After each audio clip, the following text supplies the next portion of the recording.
राज करता रे झूठ मुकते हूँ तो विवाद करता रे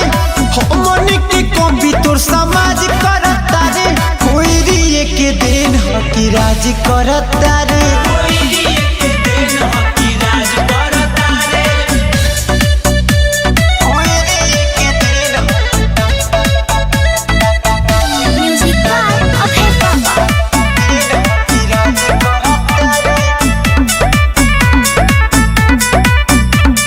गावे गावे हमन के चलेला चारा पता कले थन में साटल बापारा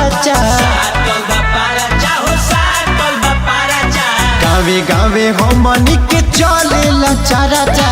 पता कले थन में साटल बापारा हमारी से बेटा रंगा बाज बनता रे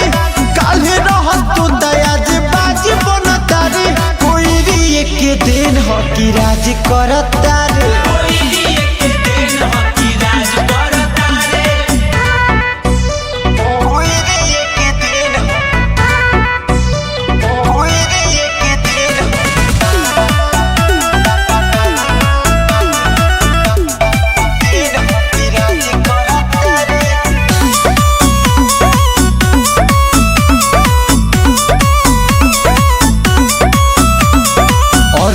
कसीना से डरेला जवार रे जीदी चंदन हमें बड़ा रंगदार रे कसीना से डरेला जवार रे जीदी चंदन हमें बड़ा रंगदार रे